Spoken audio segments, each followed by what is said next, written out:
Pinuri ni Coach Tim Cone si CJ Perez, bunga ng ipinakita nitong bangis sa laban ng Gilas at Macau Blackbirds na ginanap sa Araneta Coliseum. Bukod dyan, ibinulalas din ni Coach Tim Cone ang kagustuhan niyang isama sa hanay ng Gilas Pilipinas si QMB. At si QMB, hindi raw niya tatanggihan o palalampasin ang pagkakataong makapaglaro sa pambansang koponan. Sakaling may pagkakataon, tutukan po natin ang lahat ng yan. Pero bago yan, pakisubscribe, like and share na lang muna para pareho tayong updated.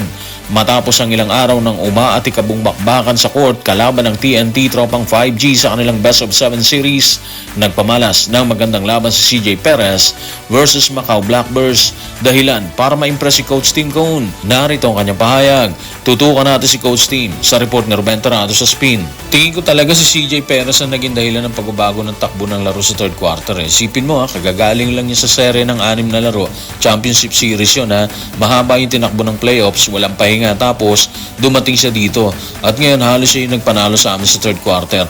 Binigyan niya kami ng pagkakataon talaga na manalo, kaya saludo kay CJ. Alam ko naman na game changer si CJ kaya siya nandito sa team. So pinatunayan na naman ni CJ Perez kung bakit isa siya sa pinakamahalagang malalaro ng basketball dito sa Pilipinas, particular dito sa Gilas, di ba? Kahit kagagaling lang niya dito sa isang matinding 6 na laro ng series sa finals ng PBA versus TNT, halos walang pahinga siya dyan. Rumispondi kaagad siya sa tawag ng bayan sa laro ng Gilas Pilipinas laban sa Macau Blackbirds. Sa loob ng 11 minutes nagpakita siya ng buo at matinding energy po doon. May isang steal, 2 block at 7 puntos. Pero higit sa stats na nilabas niya mga playoffs. Yung depensa niya yung nagbago sa takbo ng laro lalo na sa third quarter. Ayon kay Coach Tim, si CJ talaga yung naging meet siya ng kanilang panalo at tinawag pa siyang game changer, di ba?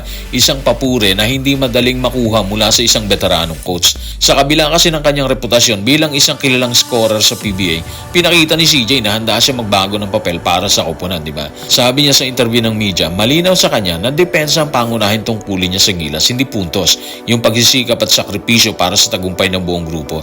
Ibig sabihin, nakatatak kay CJ yung mga sinabi ni Coach Tim Cone sa oras ng bakbakan. Dahil dyan, aasa tayo na madala niya talaga ang lahat ng pinakita niya sa laban ng Gilas at Macau patungo sa FIBA Asia Cup. Malaking bagay yun kung matatranslate niya dito, di ba? Lalo na ngayon, kulang na kulang ang player natin dahil sa injury. Bukod kay CJ Perez, hindi rin nakaligtas sa mapanuring mata ni Coach Tim Cone ang inilabas na performance ni Kentin Miliora Brown sa nasabing bakbakan. Ayon kay Coach Tim Cone ng makapanayam ng media, gusto niya umanong makasama si QMB sa pambansang koponan sakaling magkaroon ito ng pagkakataon. Narito ang kanyang paglalahad. Tutukan natin si Coach Tim sa report ni Ruben Terrado sa Spin. Ang galing niya, gusto ko siya makasama talaga. Physical siya maglaro magaling siyang kumuha ng offensive rebounds. Maganda yung sukat niya pero hindi pa posible sa ngayon Nangangarap lang ako at umaasa. Nangangarap din ako makuha si Michael Jordan at Kobe Bryant alam mo yun. Pero imposible rin naman yun, di ba? Pero kung mabibigyan ako ng pagkakataon talaga, gusto ko talagang mapasama si QMB sa team. So narinig na natin mula kay Coach Tim gusto niya talagang isama sa hanay si QMB. Ang problema, dumadaan siya sa isang mabigat na proseso, si QMB mismo. Yung proseso kasi, alam naman nating lahat na na-classified na siya ng FIBA bilang naturalized, di ba? Hindi local para sa Gilas. Kaya sobrang mahirap sa tingin natin kung paano babaliktarin ng FIBA yung hatol nila. Actually, wala tayong knowledge at kakayahang matrack kung ano ba talaga iniisip ng FIBA tukol dito Pero isa ang sigurado tayo dyan. Hindi nakita ni FIBA na dapat gawing local si QMB base sa kanyang dokumento.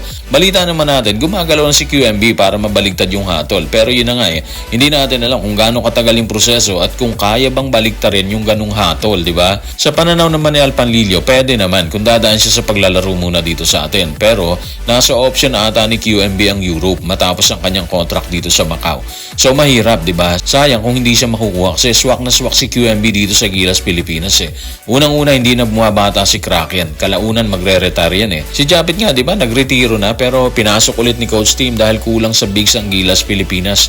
Kung makakapasok si QMB sa kanyang edad ngayon marami siyang pahihirapang kalaban kasama ang Gilas Pilipinas. In short, magiging malaking bentahe sa pambansang koponan ng pagpasok ni QMB kung sakaling maging local player siya dito. Kung nabighani si Coach Tim Cone sa pinakitang galaw galaw ni QMB, inamin naman ni Brown na hindi niya palalampasin ang pagkakataong makapaglaro sa pambansang koponan sakaling mabigyan siya ng pagkakataon.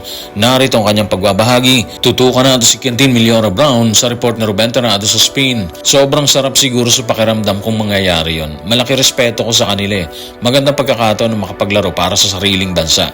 Kaya kung dumating man ang oportunidad na yon, hindi ko yung tatanggihan. So sa ngayon siguro mga ka-playoffs, manghinayang muna tayo, di ba? Wala pa kasing linaw ang lahat pero willing naman si QMB na sumama sa Gilas Pilipinas. Problema lang talaga yung estado niya dito, hindi siya lokal. Pero base naman sa report, may abogado sila na nag-aayos ng lahat para mabaligtad ang hatol sa kanya kasama ang kanyang agent.